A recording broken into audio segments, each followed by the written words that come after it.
ಜೈ ಶ್ರೀರಾಮ್, ಎಲ್ರಿಗೂ ನಮಸ್ಕಾರ. ನೀವು ನೋಡ್ತಾ ಇದ್ದೀರಾ ಪಾವನಿಲಾ ಲಾಗ್ಸ್ ಯೂಟ್ಯೂಬ್ ಚಾನಲ್. ಇದು ಡೇ 3 ಗಣೇಶ ಕೂರಿಸಿ ನಾವು 3ನೇ ದಿನ. 2 ಡೇಸ್ ತುಂಬ ಚೆನ್ನಾಗಿ ಹಬ್ಬ ಆಯಿತು. ಇವಾಗ 3ನೇ ದಿನದ ಗಣೇಶ ಹಬ್ಬ ಮಾಡ್ತಾ ಇದ್ದೀವಿ. ತುಂಬ ಅಂದರೆ ತುಂಬಾ ಖುಷಿ ಆಗ್ತಾಯಿತ್ತು. ಹಾಗೆ ಇವತ್ತಿನ ಗಣೇಶ ಹಬ್ಬಕ್ಕೆ ಚಕ್ಲಿ ಮಾಡ್ತಾ ಇದ್ವಿ. ಸೊ ಚಕ್ಲಿ ಅಂತ ಅಂದರೆ ಯಾರು ತಾನೇ ಇಷ್ಟ ಇರಲ್ಲ ಹೇಳಿ, ನನಗಂತೂ ತುಂಬ ಅಂದರೆ ತುಂಬಾ ಇಷ್ಟ. ಸೊ ನೀವು ನೋಡ್ತಾ ಇರ್ಬೋದು ಎಷ್ಟು ಸಖತ್ತಾಗಿ ಚಕ್ಲಿ ಬರ್ತಾಯಿತ್ತು ಅಂದರೆ ಎಲ್ಲಿಯೂ ಸಹ ಸ್ವಲ್ಪನೂ ಚಕ್ಲಿ ಕಟ್ ಆಗ್ತಾನೇ ಇರಲಿಲ್ಲ. ನೀವು ನೋಡ್ತಾ ಇರ್ಬೋದು ಎಷ್ಟು ನೀಟಾಗಿ ನಾವು ಹೇಗೆ ಟರ್ನ್ ಮಾಡ್ತೀವಿ ಆ ಥರ ಟರ್ನಾಗಿ ಬರ್ತಾಯಿತ್ತು. ಒಂದೇ ಒಂದು ಸಲನೂ ಕಟ್ ಆಗ್ತಾನೇ ಇರಲಿಲ್ಲ.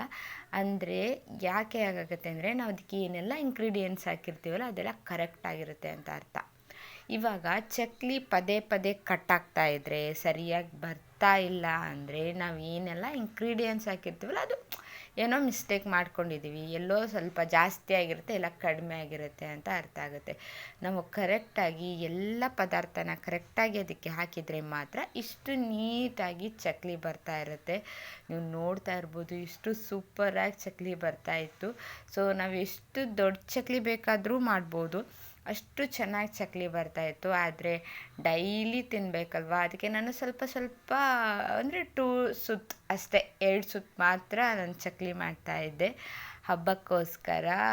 ತುಂಬ ದಿನ ಆದಮೇಲೆ ಚಕ್ಲಿ ಮಾಡ್ತಾ ಇದ್ದಿದ್ದು. ಹಬ್ಬ ಬಂದಮೇಲೆ ಈ ಚಕ್ಲಿ ಕೋಡ್ಬಳೆಗಳೆಲ್ಲ ಜಾಸ್ತಿ ತಿನ್ನೋಕ್ಕಾಗುತ್ತೆ. ಅಂಗಡಿಯಲ್ಲಿ ನೋಡಿರ್ತೀರ ನೀವು ಚಕ್ಲಿಗಳೆಲ್ಲ ಎಷ್ಟು ಚೆನ್ನಾಗಿರುತ್ತೆ ಅಲ್ವಾ.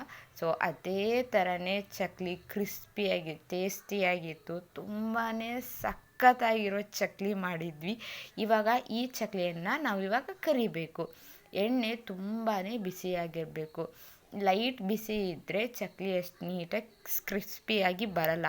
ಇವಾಗ ನೀವು ನೋಡ್ತಾ ಇರ್ಬೋದು ಎಷ್ಟು ನೀಟಾಗಿ ಮೆಲ್ಲಗೆ ಹಾಕಬೇಕು. ಹಾಗೆ ಈ ಥರ ಚಕ್ಲಿನ ಅವಾಗವಾಗ ನಾವು ಟರ್ನ್ ಮಾಡ್ತಾನೇ ಇರಬೇಕಾಗುತ್ತೆ.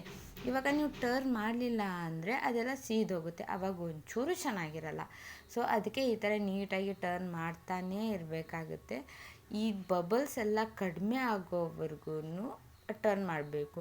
ಇವಾಗ ಚಕ್ಲಿ ಎಲ್ಲ ಹೇಗೆ ರೆಡಿಯಾಗಿದೆ ಅಂತ ಕಂಡುಹಿಡಿಯೋದಂದರೆ ಈ ಥರ ಬಬಲ್ಸ್ ಎಲ್ಲ ಕಡಿಮೆ ಆಗಬೇಕು. ಕಡಿಮೆ ಆದ ತಕ್ಷಣ ನಮ್ಮ ಚಕ್ಲಿ ರೆಡಿಯಾಗಿದೆ ಅಂತ ಅರ್ಥ. ಇವಾಗ ನೋಡಿ ನೀವು ಎಲ್ಲ ಬಬಲ್ಸು ಲೈಟಾಗಿ ಕಡಿಮೆ ಆಗ್ತಾ ಬರ್ತಾಯಿದೆ. ಸೊ ಹೀಗೆ ಪ್ರತಿ ಸಲನೂ ನಾವು ಟರ್ನ್ ಮಾಡ್ತಾನೇ ಇರಬೇಕಾಗುತ್ತೆ. ಇವಾಗ ಬಬಲ್ಸ್ ಎಲ್ಲ ಕಂಪ್ಲೀಟಾಗಿ ಕಡಿಮೆ ಆಯಿತು. ಇವಾಗ ಚಕ್ಲಿ ಕೂಡ ಸರಿಯಾಗಾಯಿತು. ಒಂದು ತಟ್ಟೆಗೆ ಹಾಕ್ಕೊಂಡು ಆಮೇಲೆ ಇನ್ನುಳಿದ ಚಕ್ಲಿನೆಲ್ಲ ತಗೊಂಡ್ಬಿಡ್ಬೇಕಾಗತ್ತೆ. ಹಾಗೆ ಇನ್ನುಳಿದ ಚಕ್ಲಿಗಳನ್ನು ಅಷ್ಟೇ ನಿಧಾನವಾಗಿ ಹಾಕಬೇಕು. ತುಂಬ ಎಣ್ಣೆ ಬಿಸಿಯಾಗಿರೋದರಿಂದ ಎಣ್ಣೆ ಹಾರುತ್ತೆ, ಅದಕ್ಕೆ ಸ್ವಲ್ಪ ಕೈಗೆಲ್ಲ ಮತ್ತು ಬಿಸಿ ತಾಗಿದ್ರೆ ನೋವೆಲ್ಲ ಆಗುತ್ತಲ್ಲ. ಸೊ ಅದಕ್ಕೆ ನಿಧಾನವಾಗಿ ಈ ಥರ ಚಕ್ಲಿನ ಬಿಡಬೇಕಾಗುತ್ತೆ.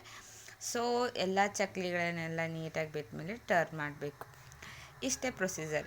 ಇವಾಗ ಮಧ್ಯಾಹ್ನ ಗಣೇಶನಿಗೆ ನೈವೇದ್ಯ ಮಾಡಬೇಕಾಗಿತ್ತು. ಸೊ ಗಣೇಶನಿಗೂ ನೈವೇದ್ಯ ಮಾಡಿದ್ವಿ. ತುಂಬ ಅಂದರೆ ತುಂಬಾ ಚೆನ್ನಾಗಾಯಿತು ಹಬ್ಬ ಕೂಡ. ಇದಾಗಿತ್ತು ನನ್ನ ಡೇ 3 ವ್ಲಾಗ್ ಗಣೇಶ ಹಬ್ಬದ್ದು. ನಿಮಗೆಲ್ಲರಿಗೂ ಇಷ್ಟ ಆಗಿದೆ ಅಂದ್ಕೊತೀನಿ. ಯಾರಿಗೆಲ್ಲ ಈ ವಿಡಿಯೋ ಇಷ್ಟ ಆಯಿತು ಪ್ಲೀಸ್ ಲೈಕ್, ಶೇರ್, ಸಬ್ಸ್ಕ್ರೈಬ್ ಮಾಡೋದನ್ನು ಮರಿಬೇಡಿ ಅಂತ ಹೇಳ್ತಾ ಮುಂದಿನ ವಿಡಿಯೋದಲ್ಲಿ ಸಿಗೋವರೆಗೂ take care and bye bye.